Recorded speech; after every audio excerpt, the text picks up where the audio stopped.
ఇప్పుడు నాటకం అంతా అయిపోయిన తర్వాత ఉపసంహారం చేస్తాం లేదా, గ్రంథం అంతా అయిన తర్వాత ఉపసంహారం చేస్తాం. ఉపసంహారం అంటే ముగింపు అని అర్థం. అట్లా సృష్టి యొక్క ముగింపు చేసేవాడిని కూడా నేను, అందువల్ల సంహారకర్త అని అర్థం. ఇంకేం మిగిలింది? అహమేవ ఉపసంహర్త మహాగ్రాసౌజసాం నిధి. మహాగ్రాసం అంటే, గ్రాసం అంటే ఏంటిది? కబలం కదా. ఒక్కొక్క కబలం తినడం వేరు, అంతా ఒకసారి తినడం ఏంటిది? ఒకసారి తినగలుగుతారు ఎవరన్నా? తినలేరు. కానీ ఒకేసారి తినగలిగితే మన చిన్నపిల్లవాళ్ళు ఇంత నోట్లు పెట్టుకుంటారు అనుకోండి, పెద్దవాళ్ళు ఇంకొంచెం పెద్ద, ఇంకా పెద్దవాళ్ళు అయితే అదేదో ఉన్నది కదా, దాని పేరేంటిది? ఘటోత్కజుడు లడ్డూలను తింటాంది, బకాసురుడు. అంతా కూడా లడ్డూలు గిడ్డలంతా కూడా ఒక బండెడు కుడువులు తినేసేసేవాడు, బండెడు అన్నం తినేసేసేవాడు, ఆ దున్నపోతులంగా తినేసేసేవాడంట. మరి మనం తినగలుగుతామా? ఇక అంటే ఒక్కొక్క జీవి వాళ్ళ శక్తిని అనుసరించి తిన్నదాన్ని మనము ఒక గ్రాసం అన్నాము. కానీ ఒక్కదానికంటే గొప్పగా తీసుకోవాలన్నప్పుడు మహాగ్రాసం అయింది. అట్లాగే పరమాత్మ మొత్తం బ్రహ్మాండాలన్నింటినీ కూడా ఒకేసారి ఉపసంహారం చేసినప్పుడు అది మహాగ్రాసం అయిందా లేదా? అందుకని దాన్ని మహాగ్రాసము అని అన్నారు. అందువల్ల ఉపసంహర్త మహాగ్రాస ఔజసాం నిధి హృదయో దేవతాత్వేన ప్రాణత్వేన ప్రతిష్ఠిత. హృదయ దేశంలో దేవతాత్వం చేత ప్రతిష్ఠిన వాడిని ఉద్దేశే అర్జున తిష్టతి. భ్రామయన్ సర్వ అంటే హృదయ దేశంలో ఉండి ఆడించే తత్వాన్ని కూడా నేను. ఇది ఇప్పుడే అయ్యేది కాదు, రేపు గాని ఎల్లుండి గాని పూర్తవుతుంది. అందువరకు ఒక్కొక్క తత్వాన్ని ఆ యొక్క భగవంతుని యొక్క స్వరూపము మత్తః పరతరం నాణ్యత్కించిదనే ఈ వాక్యానికి అనురూపంగా భగవంతుడు మనకు అనుసంధానం చేయిస్తూ ఉన్నారు. అందువల్ల ఈ రూపంలో భగవంతుని యొక్క అనుసంధానం సర్వత్రా చేయగలిగితే మనస్సు ఎప్పుడు కూడా భగవత్తత్వం పైన నిలిచి ఉంటుంది. కాబట్టి ఆ శక్తిని భక్తిని మనకు అందించుగాక. హరి ఓం తత్సత్. శివార్పణమస్తు. రామాయ ప్రతిబోధితాం భగవతా సాక్షాత్ శివేన స్వయం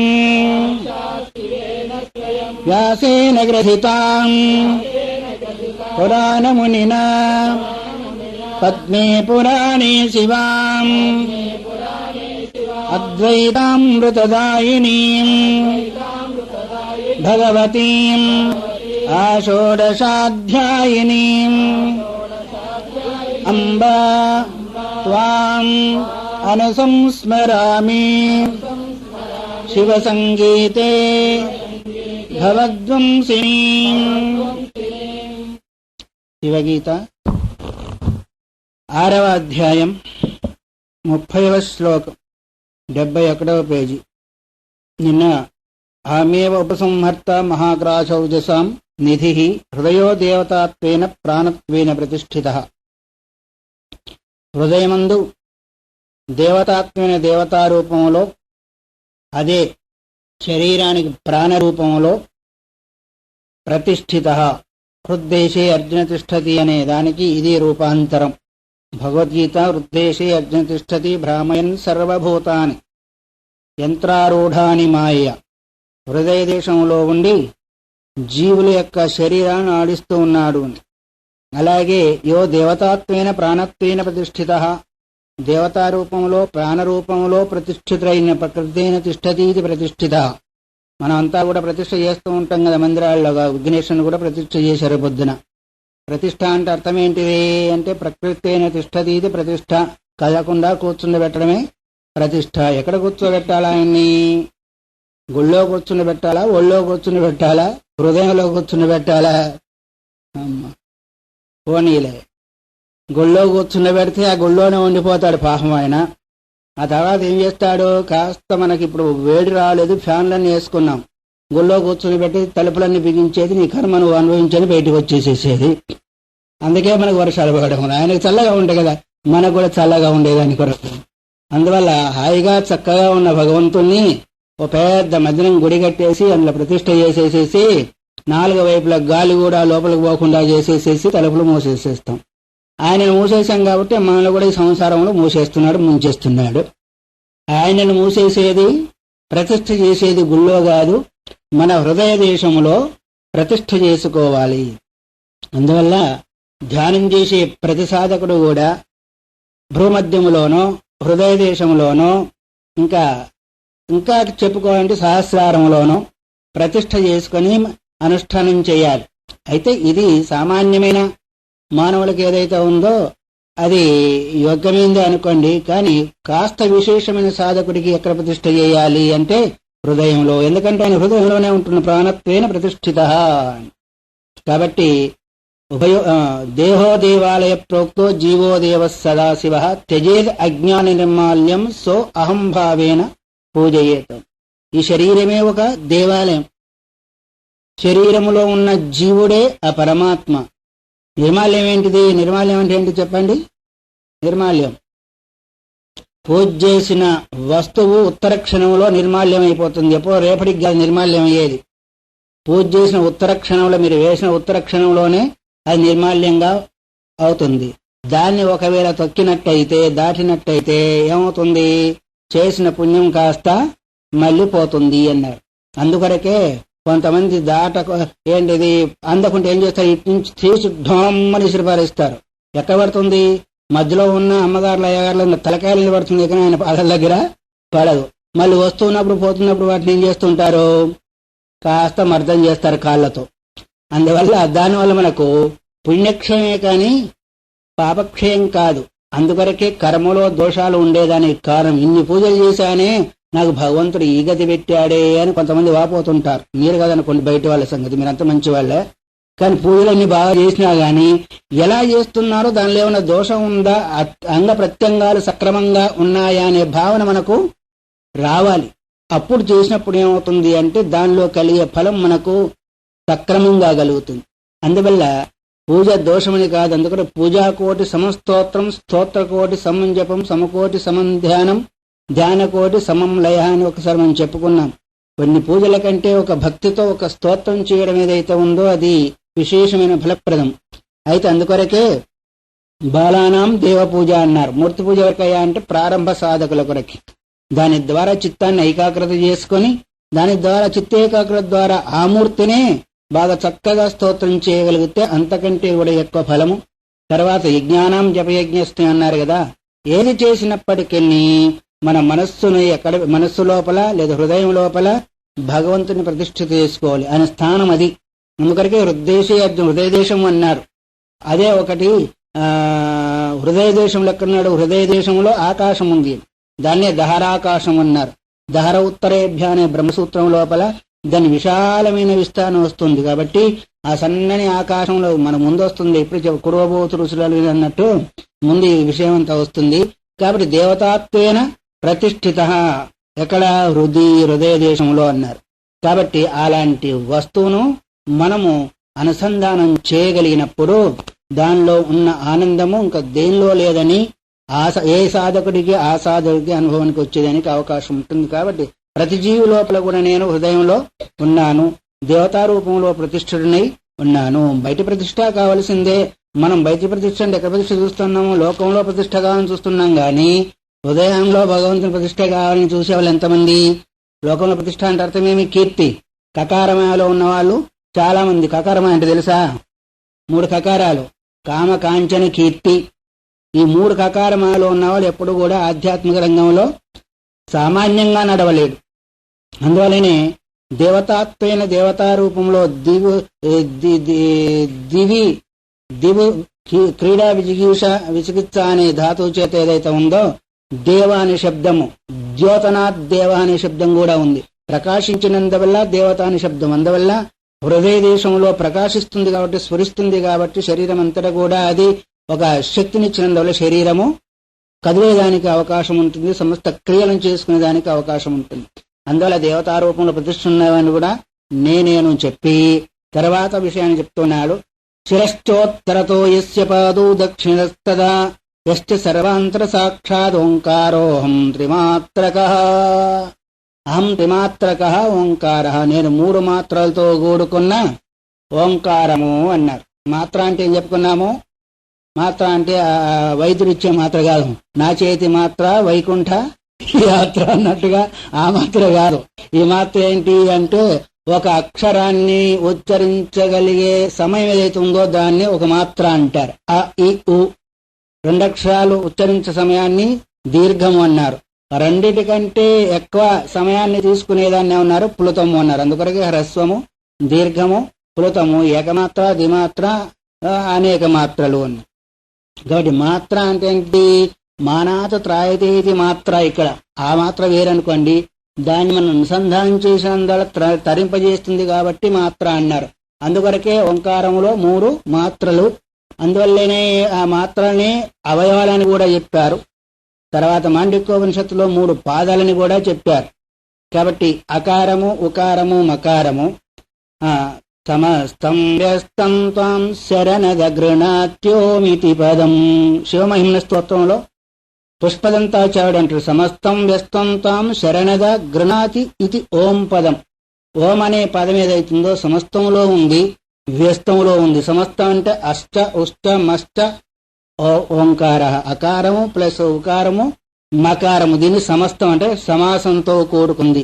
వ్యస్తం అంటే అవ్యయ రూపంలో ఉంది ఏదైతే ఉందో అది కూడా ఓంకారమే అన్నారు. కాబట్టి అవ్యయ రూపానికి 3 మాత్రలు లేవు, కానీ సమస్తమైన ఓంకారం ఏదైతే ఉందో దానికి 3 మాత్రలు. అందుకని త్రిమాత్రక అహం ఓంకార సాక్షాత్, నేను 3 మాత్రల్లో సాక్షాత్ ఓంకార స్వరూపాన్ని ఉన్నాడు. సరే, మొట్టమొదటి శ్లోకం ప్రారంభంలో వచ్చింది శిరశ్చ ఉత్తరతః యస్య పాదో దక్షిణత అన్నారు. ఓంకారం 3 మాత్రలు కలిగినందువల్ల దాన్ని మనకు అక్షరాలన్నీ అక్షరాలు 56 అక్షరాల్లో స్వరాలు, వ్యంజనాలు అని 2 రకాలుగా ఉన్నాయి. లేదా అచ్చులు, హల్లులు అని 2 రకాలుగా ఉన్నాయి. అందువల్ల స్వరాలు ఎక్కడి నుంచి ఎక్కడి వరకు? అకారం నుంచి అహ వరకు ఏదైతే ఉందో అదేంటిది? స్వరాలు. ఆ స్వరాలతో శిరస్సు అని అంటే ఈ స్వరాలు లేకుండా అక్షరం పలికే దానికి అవకాశం ఉండదు.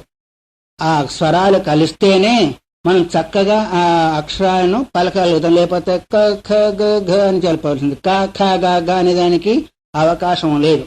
అందువల్ల హల్లున మనం ఉచ్చారణ చేయాలంటే ఆ స్వరాలను కలుపుకున్నప్పుడే మనం స్వేచ్ఛగా తేలికగా పలకగలుగుతున్నాం. కాబట్టి దాన్ని ఏమన్నారు? శిరస్సు అన్నారు. ఆ అకారం నుంచి హకారం వరకు ఏదైతే ఉందో వాటిని ఏమన్నారు? స్వరాలు అన్నారు. ఇది శిరస్సు రూపంలో, ఓంకారం యొక్క శిరస్సు రూపంలో ఉన్నది. దీన్నే స్వర్లోకము అన్నారు.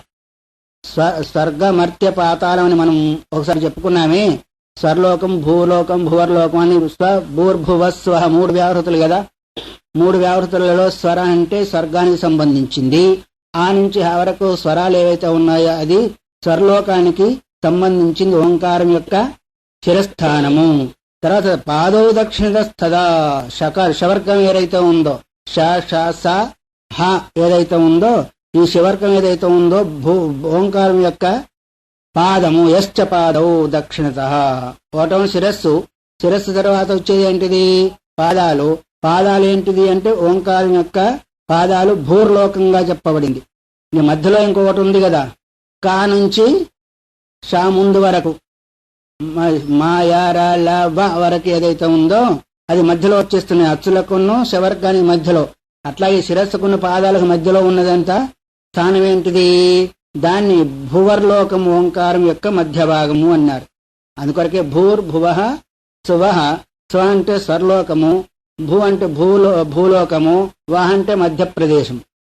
ఓంకారానికి 3 పాదాలు, అకారం ఉకారం ఎట్లయితే చెప్పబడ్డాయో అట్లాగే ఇక్కడ కూడా స్వరాలు, వ్యంజనాలు, శవర్గము 3 భాగాలుగా చేసి 56 అక్షరాలలో ఆ విధంగా చెప్పబడింది. మొదటి అక్షరం ఏంటిది? ఆయన. అందుకొరకు ఏమన్నాడు భగవంతుడు? అక్షరాణం అకారోస్మి అన్నాడు. ఆ అంటే విష్ణువు, అకారము పరమాత్మ యొక్క స్వరూపము. అన్ని అక్షరాలలో మొదటి అక్షరం ఏంటిది? ఆ. చివరక్షరం ఏంటిది? హ. ఆ 2 కలిపితే ఏమైంది? అహం అనుకోండి. అంటే నేను. అన్ని అక్షరాల స్వరూపంలో నేనే ఉన్నానని అది మనం విచారించలేదు. ఆను హా కలిపితే ఏమైంది? ఆహా అయింది. అహం అంటే ఏంటిది? అహం అంటే నేను, అంటే పరమాత్మ ఆ అక్షర రూపంలో ఉన్నాడు. ఆ అక్షరాలన్నీ కూడా ప్రణవంలో నిహితమై ఉన్నవి అని చెప్తూ ఉన్నాడు. అందువల్ల శ్రేష్ఠ ఉత్తరత యస్య పాదో దక్షిణస్తదా యశ్చ సర్వాంతర అన్నాడు.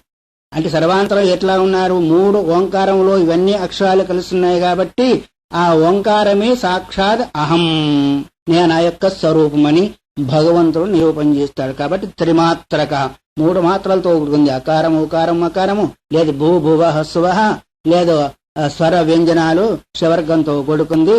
ఈ అక్షర రూపంలోని అక్షరాలన్నీ కలిస్తే ఏమైంది? అక్షరం ఉంది కదా, అహం అయింది కదా, అహం బోని. తర్వాత అక్షరాల యొక్క సమూహం ఏమైంది? పదము కదా.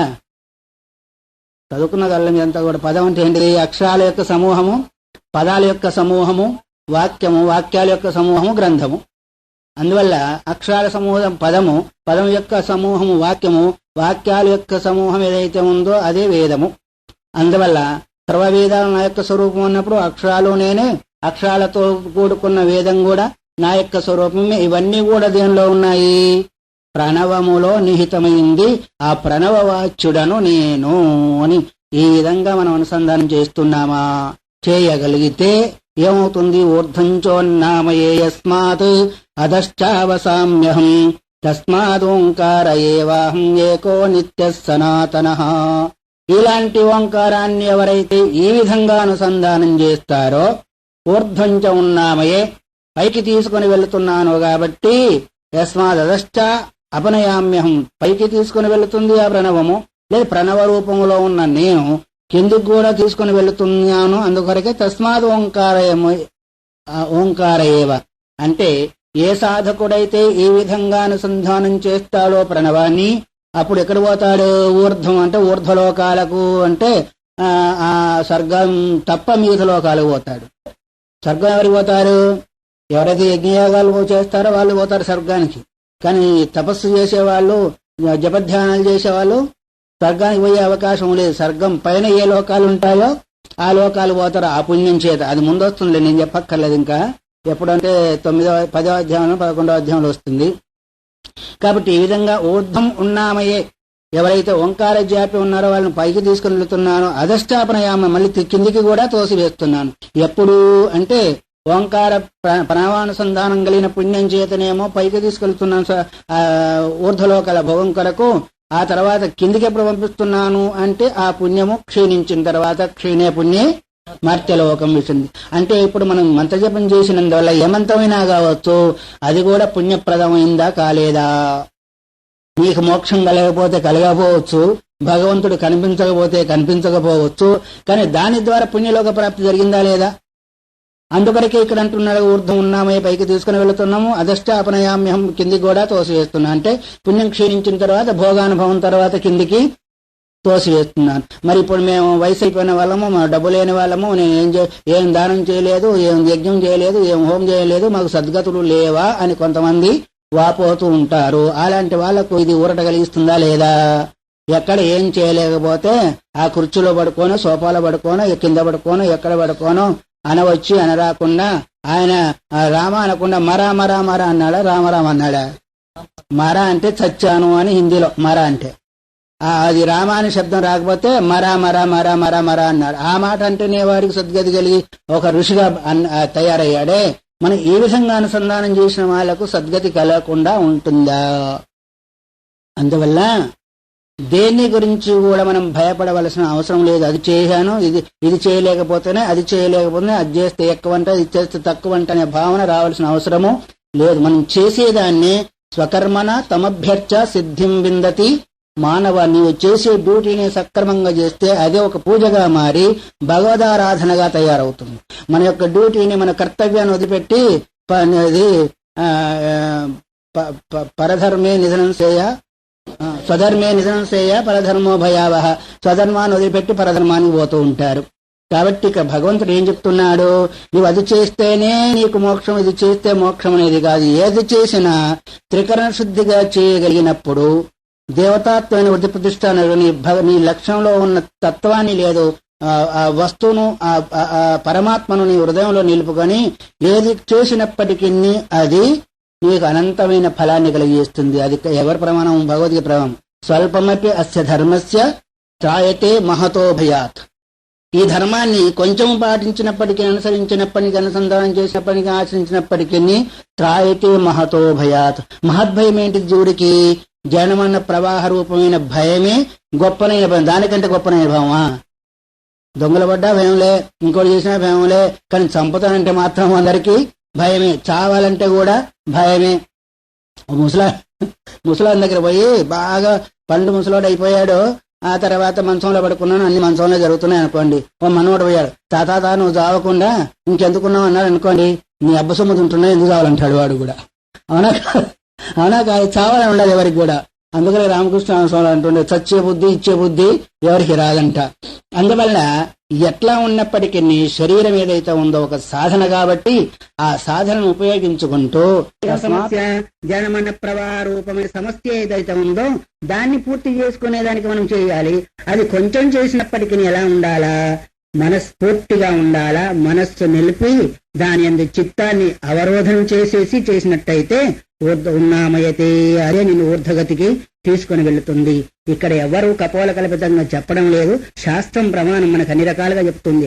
అందుకనే తస్మాత్ శాస్త్రం ప్రమాణంతే కార్య అకార్య వ్యవస్థతో ఏం చేయాలో హాయిగా రామకృష్ణ కృష్ణ రాత్రి పూర్వకాలంలో కొంతమంది పోగున్నారనుకోండి, అమ్మగారులు ఉన్నారు, బియ్యం ఏరుతా ఉంటారు. రామకృష్ణ ఒక బియ్యం కింద అక్కడ పెట్టేది, ఆయన్ని బియ్యం కావాలని ఏరేసేసి అంటే వంట చేస్తున్నారు.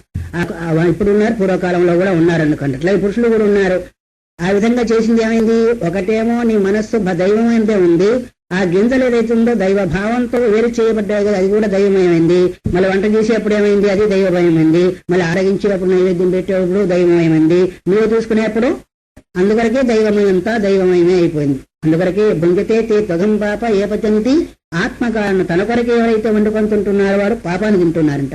కానీ ఈ విధంగా భగవన్ నివేదన చేసి ఒకవేళ ఆరగించినట్టయితే అంతా భగవన్మయమే అవుతుంది తప్ప మన మనస్సు వేరయ్యేదానికి వీల్లేదు. మనం ఎక్కడ చూస్తే ఎలా చూస్తే అలానే మన మనస్సు తయారవుతుంది. కాబట్టి దానికి ఏదో రకంగా నామాన్ని అందించగలిగితే ఈ బయట ఏ గొప్ప విశేషాలుగా మనకు అవగాహన వస్తున్నాయో అవి చేయలేకపోతేనే అనే బాధ మనకు కలగకుండా పోతుంది. కాబట్టి అందుకొరకు ఇక్కడ స్వాధ్యాయ ప్రవచనాభ్యాం నా ప్రమత్తం విన్నట్టు స్వాధ్యాయం అంటే అర్థమేమి, ఇష్ట దైవ మంత్ర జపం కూడా స్వాధ్యాయమే. ఉపనిషత్తులు పారాయణ స్వాధ్యాయం కావచ్చు, వేద పారాయణ స్వాధ్యాయం కావచ్చు. కానీ వ్యాస మహర్షి యొక్క ప్రమాణం సూత్ర భాషంలో ఉంది, ప్రణవాది మంత్ర జప స్వాధ్యాయ అన్నారు. కాబట్టి ఊర్ధ్వంచ ఉన్నామయే అస్మాత్, నేను పైకి తీసుకుని వెళుతున్నాను కాబట్టి అట్లాగే అపనయామి అహం అధశ్చ, కిందికి కూడా తీసుకుని వస్తున్నాను ఎప్పుడు పుణ్యక్షేమం తర్వాత. అందువల్ల తస్మాత్ ఓంకార ఏవ అహమేవో ఏకో నిత్య సనాతన. అందువల్ల భక్తుని ఊర్ధ్వలోకాలకి మళ్ళీ అధోలోక పంపిస్తున్నాను కాబట్టి ఆయన పంపిస్తున్నాడా లేదా ఆయన ప్రతిపాదించే ఓంకారం పంపిస్తుందా? అందువల్ల ఓంకారమైనప్పటికీ ఇది వాచ్యవాచక యువర భేద. వాచ్యం ఏంటిది? ఓంకారము. వాచ్యము పరమాత్మ, వాచకం ఏంటిది? అందుకని తస్య వాచక ప్రణవ యోగ సూత్రం. అందువల్ల వాచకాలకు భేదం లేదు కాబట్టి రాముడు అనే శబ్దానికి రామశబ్దం ద్వారా ప్రతిపాదింపబడే ఆ పిండము, లేదా మల్లయ్య అనే శబ్దానికి మల్లయ్య శబ్దం ద్వారా ప్రతిపాదింపబడే ఆ పిండానికి ఎట్లా అయితే తేడా లేదో, వాచక రూపమైన ఈ ప్రణవానికి వాచ్య రూపమైన తత్వానికి ఏమాత్రం కూడా తేడా లేదు. కాబట్టి ఆ విధంగా పరమాత్మే తీసుకుని వెళ్తున్నా అంటే ఆ ఓంకార అనుసంధానం ద్వారా ఊర్ధ్వలోకాలకు, దాని భోగానుభవం ద్వారా మళ్ళీ అధోలోకాలకు వస్తూ ఉన్నాడు. కాబట్టి అహమేవ ఏకో నిత్య సనాతన. అందువల్ల నేను నిత్యుల్ని, ఏకమై ఉన్నాను, సనాతనుని ఉన్నాను అన్నారు. కాబట్టి యజోంసి సామానియో బ్రహ్మ యజ్ఞకర్మని ప్రణామయే బ్రాహ్మణేభ్యస్తేన అహం ప్రణవోమత. ఇక్కడ మళ్ళీ ప్రణవం అనే శబ్దం కూడా ఇచ్చాడు. ప్రణవం అంటే ఇంతవరకు ఓంకారం అని చెప్పుకున్నాం. ఓంకారం అంటే ప్రణవం అంటే ఓంకారం అని సామాన్యంగా మనం చెప్తూ ఉంటాము. కానీ ఇక్కడ వేరు చేశాడు. రుచో యజోంసి సామానియో బ్రహ్మ యజ్ఞకర్మని. రుక్కులు యజస్సులు సామము, ఋగ్వేదము యజుర్వేదము సామవేద అధర్మణ వేదం కదా.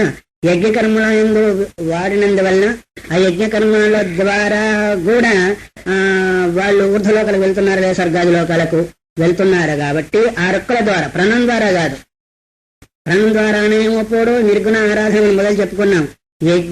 వేదాల్లో ఉన్న రుక్కులను ఉచ్చారణ చేసి హోమం చేసి ఆ యజ్ఞ కర్మ ద్వారా బ్రాహ్మణాదులు బ్రహ్మ వగైరా అంతా కూడా ఊర్ధ్వలోకాలకు పంపిస్తున్నారు. కాబట్టి ఆ రూపంలో ప్రణవము అని ప్రకృష్టేన నియేది యస్మాత్ స ప్రణవం విదు. ప్రకృష్టేన అంటే సంపూర్ణంగా ఊర్ధ్వలోకాలకు పంపిస్తుంది కాబట్టి ప్రణవము అని. ఇంకొక అర్థం ఉంది శివపురాణంలో. ప్ర అంటే ప్రపంచము, నా అంటే లేదు, వహ అంటే నిష్మాకం. ఎవరైతే ప్రణవాన్ని అనుసంధానం చేస్తారో వాళ్ళకి మళ్ళీ ప్రపంచం అంటూ లేదు అంటే అర్థం ప్రపంచంలో మళ్ళీ పుట్టకుండా ఉంటాడు అని. ఆ రూపంలో ఓంకారం చెప్పబడింది. ఇప్పుడు ఈ రూపంలో ఏంటిది అంటే ఋగ్వేద సామ వేదాల ద్వారా వేదోచ్చారణ ద్వారా మంత్రోచ్చారణ ద్వారా హవనం చేసినందువల్ల యజ్ఞకర్మ ఏదైతే ఉందో అపూర్వాన్ని ఉత్పన్నం చేసి అపూర్వం ద్వారా స్వర్గాది భోగాలకు తీసుకెళ్లి వెళ్తుంది. కాబట్టి ఆ రూపంలో ప్రణవం అని పరమాత్మ చెప్పబడుతుంది. సరే వాస్తవికంగా ప్రణవం అంటే ఓంకారమే, కానీ ఇక్కడ రెండింటిని ఓంకారాన్ని ప్రణవాన్ని వేరు చేసి వేదమంత్రాల ద్వారా వెళ్లేదాన్ని ప్రణవం చెప్పారు. ఆ విధంగా నిర్గుణ సాధన ద్వారా వెళ్లేదాన్నేమో ఓంకారం చెప్పి ఈ విధంగా యజ్ఞకర్మని ప్రణామయే బ్రాహ్మణేభ్యస్తేన అహం బ్రహ్మోత అంటే వాళ్ళను పైకి తీసుకుని వెళుతున్నాను. కాబట్టి ఎవరిని బ్రాహ్మణేభ్య, బ్రాహ్మణులంటే అర్థం ఏమి యజ్ఞక్రమాదుల వగేరా చేసేవాళ్ళు బ్రాహ్మణులను తీసుకువెళ్తున్నాను. కాబట్టి స్నేహో యథా మాంసపిండం వ్యాప్నోతి వ్యాపయత్యపి సర్వాన్ లోకానహం తద్వత్ సర్వవ్యాపీ తతోస్మ్యహం. స్నేహో యథా మాంసపిండం వ్యాప్నోతి. స్నేహం అంటే జిడ్డు పదార్థం. స్నేహం అంటే ఏంటిది? జిడ్డు పదార్థము. ఎట్లాగైతే ఇప్పుడు ఒక నూనె చుక్క ఉందనుకోండి, నీళ్ళల్లో వేస్తే ఏమవుతుంది? మొత్తం అంతటా వ్యాపించి ఉంటుంది. అట్లాగే మన శరీరంలో కూడా తిన్న పదార్థం యొక్క జిడ్డు పదార్థం శరీరం అంతా కూడా ఎట్లాగే వ్యాపించిపోతుందో అలాగే నేను కూడా ఈ సమస్త లోకాలలో సర్వవ్యాపినై ఉన్నాను. అంటే అవినాభావ సంబంధం చేత ఎట్లా అయితే జిడ్డు పదార్థాన్ని శరీరం నుంచి మనం వేరు చేయాలని చేయలేకుండా పోతామో సమస్త భూతాల్లో కూడా ఆ విధంగా సర్వవ్యాపకై ఉన్నాను. అందుకొరకు సమయం సర్వేషు భూతేషు తిష్టంతం పరమేశ్వరం యః పశ్యతి స పశ్యతి భగవద్గీత. ఇక్కడ కూడా స్నేహ పదార్థము జిడ్డు పదార్థం ఎట్లాగైతే సమస్త శరీరంలో లోకాలలో తద్వత్ సర్వవ్యాపి తతోస్మ్యం. సర్వవ్యాపిని సర్వాంతర్యామి అయి సర్వాధిష్టానమై ఉన్నాను. అందువల్ల ఆ రూపంలో కూడా నేను సనాతన్ని నిత్యాన్ని సర్వబీజమై కూడా ఉన్నాను. బ్రహ్మా హరిశ్చ భగవానాద్యంతం నోపలబ్ధవాన్ తతోన్యే చ సురాయస్మాదనంతో అమితీరితః. బ్రహ్మ హరి వీళ్ళిద్దరెవరు? బ్రహ్మ హరి సృష్టికర్త పాలనకర్త. ఇంకో రకం చెప్పుకోవాలంటే తండ్రి కొడుకులు కదా. తండ్రి ఎవరు? కొడుకెవరు? తండ్రి విష్ణు, బ్రహ్మ కొడుకు. సరే వీళ్ళిద్దరూ బ్రహ్మ హరిశ్చ భగవాన్ ఆద్యంతం నోపలబ్ధవాన్. బ్రహ్మ విష్ణువు నా యొక్క ఆది అంతాలను తెలుసుకోకుండా పోయారంట. మహాప్రళయ సంభవం, మహాప్రళయంలో ఉన్నారు. ఏ కారణమై ఉంది అంటే అంతా జలమయమై ఉంది. ఆ బ్రహ్మదేవుడు ఎక్కడ ఉంటాడు? కమలంలో కదా, నాభి కమలంలో ఉండేది. ఆయన నాభి కమలంలో నుంచి ఇది తామర తూడు అంటారు దాన్ని. కమలం ఏంటిది? పుష్పం కింద కాడ. ఆ కాడలో నుంచి నాకు ఆది అనుకుంటా వచ్చేసి కిందికి వచ్చాడంట. వచ్చేవరకు ఈయన కనిపించాడు. ఎవరు? విష్ణుమూర్తి.